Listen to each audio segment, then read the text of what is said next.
Alia, handle Eurocentric on Twitter. Thank you so much for joining us today. I'd like to talk to you about climate change, sustainability, and the role that influencers can play as well, and social media at large. So my first question would be, how much can social media platforms help to give climate activists a voice and to spread those ideas? Yeah. Well, I mean, it feels like it's only the social media platforms that can give these activists a voice. But of course, I mean, it's not true historically. If you look at Greenpeace and actions they used to take, decades ago with the ship going around the world, etc. It's not all technology, but given how popular Facebook, the Twitter, TikTok, etc. are, and how effectively people are using them. I would say that it's played a large role in raising awareness of so many things. I mean, if you just look at Greta Thunberg, which is the most obvious example, I mean, that's translated into massive media, traditional media, heritage media, picking that up and making her a central focus on the climate conversation. Obviously, it's not enough. You do have to raise enough awareness and influence and then link it back to an actual physical event, physical action to be able to have a real impact, I think. But yeah, I think at this stage where we are, social media has played the biggest role. Yeah, I fully agree. And also each year we see more posts with the hashtag climate change. Of course, the fires and the floods were shared widely. On traditional and social media. Does this help not only to increase awareness, but also to change policy, to make actual factual change? Absolutely. I'm a part of this group that started from the Columbia Journalism Review that's called Covering Climate Now. And they, like, even in spring, they were like, okay, we know it's going to be worse this summer. Like, please, everyone, do something to amplify which I mean they were in any case, but amplify as much as you can the link to climate change when you do report on fires, when you do report on floods, when you do report on hurricanes, because these are the things that are more tangible, they're more dramatic, they're obviously extremely sad, and there's a lot of loss and suffering that's already coming out of all the climate changes. But it's definitely something to use to display what is happening now. And we're not even at 1.5 degrees of heating the planet. We're at about 1.1 or 1.2, I think, at this stage. So it's really something that the media is slowly picking up. Meteorologists slowly pick it up. Even you can now I'm starting to hear it even in the daily news, even Belgian news or around Europe, which is very important because that's how you really link it, and policy has to move because they have to respond to, I mean, loss of human life for one, but loss of biodiversity, loss of the nature in Europe is going to be, one, devastating, and two, irreplaceable for many decades. So it's just more painful and more costly to not create policy for this. In that context, who do you follow on social media? Who are people that you find very credible on this topic? Are there MEPs that you like to engage with as well? I mean, it's obviously the main policy that's coming through the Commission is EU Environment, Climate, Directorate General. There's the president's role of the European Council, the European Commission, the European Parliament. They're the ones that give the main line. They're very much involved in global, like Frans Timmermans as well, for European, the Vice President on climate action, the Green Deal. I mean, they're very much involved in getting a global line on climate to go to these international talks and try and have the world kind of act as quickly as possible on a really big scale. So that's, but who do I mean, I follow a lot of people. I follow more people than follow me because I'm constantly searching and making lists of, especially for covering climate or for local journalism, hyperlocal journalism on on climate, covering climate now that I mentioned, which is for journalists on climate. MEPs, that's a good question. It would be the ones related to not necessarily only the Greens, but Green MEPs, the ones that are working on committees for those big talks and how they can shift that conversation. A lot of city action, because cities seem to be a lot more ahead because they have such an like citizens making their voice heard much more clearly about what they want in their neighborhood, how they want their streets to be handled, how they want their energy to be handled, what kind of energy they want to buy, etc. Those types of smaller things kind of lead to bigger organizations. Like there's ICLEI, ICLEI is an organization that has thousands of cities that band together and try to make as much climate action as possible. Yeah, that for now, and the media on climate, which is a lot. There's a lot there as well. Particularly journalists covering climate specifically. Okay, well, does that answer your question? Absolutely, yeah. Thank you.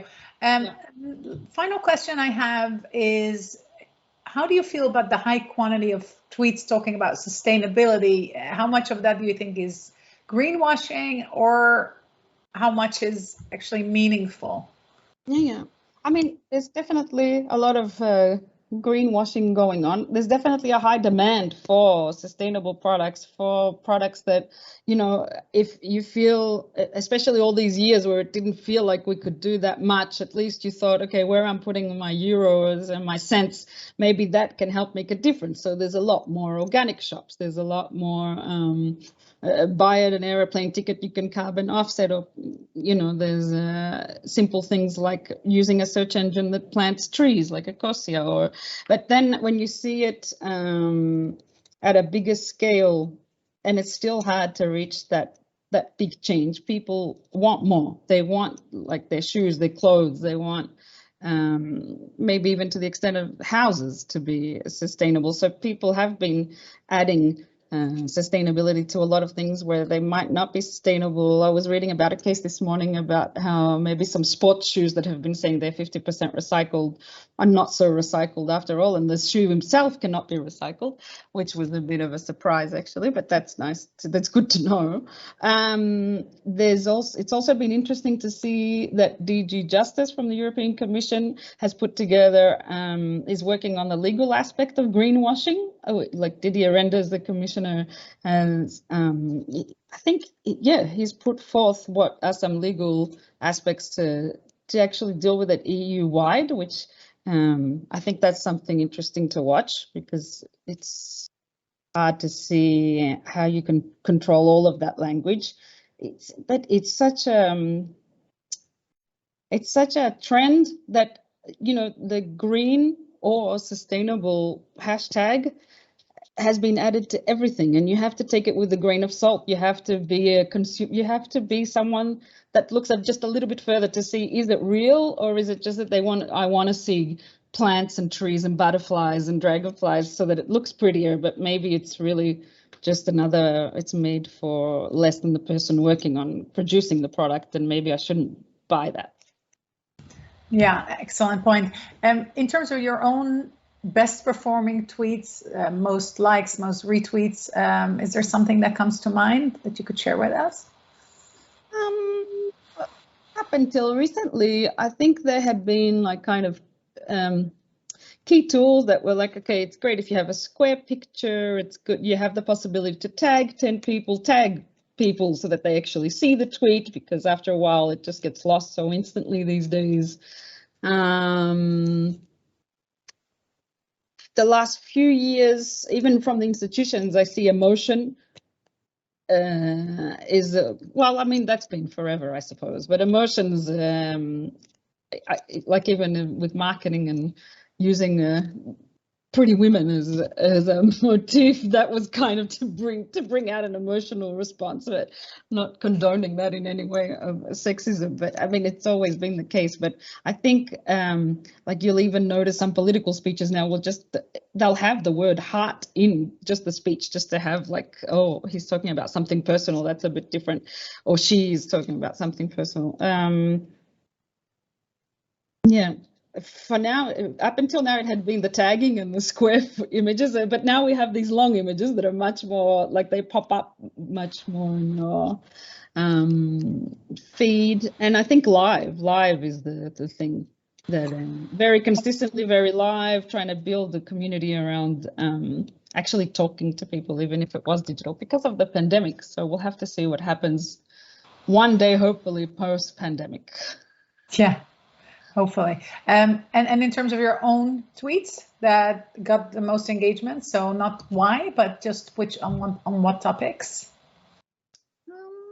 That's a good question. I think it's mostly when there is something related that is pretty much on trend in that moment.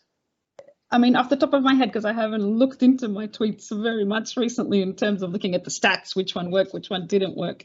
It was either, I mean, a very long time ago, it was a very high level person mentioned in the tweets, like when I was a journalist and covering that was kind of automatic because the people they're in the public sphere and people want to know what they say. But these days, it seems to be more about personal engagement and people feeling, so apart but together in this one place, and trying to, like, conversations have started popping in there with the moments, and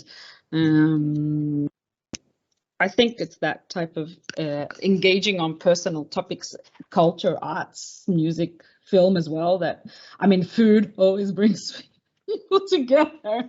So I think some of the food tweets work well. Some interesting thoughts, Alia. Thank you so much. Robert Madelin couldn't join us directly, but this is what he had to say on the topic. So you ask what social media can do to create a sustainable Green Deal. The Green Deal in the European context, it seems to me, will face the political reality check this autumn when we get to COP26 in Glasgow. And beyond that, I personally am hoping that the French presidency will see a big jump forward towards consensus positions. They may not be 100% of what Frans Timmermans or the Green Party ask for, but they'll have to be a lot more than what some skeptics seem ready to accept. Social media can help in this debate by keeping the debate honest, by challenging individual actors, whether corporate or civil society, to be honest in what they're saying, and to push towards a middle ground. I say social media can push the debate towards a sustainable middle ground. Of course, more usually, social media amplifies the boo hooray black and white debate, which we are all too used to in so many policy domains. How to shift from adversarial social media to constructive social media, I personally think that it's down to the social marketing of truth. We need people to be honest, but also compelling, sharing the right data points and not just a flurry of numbers.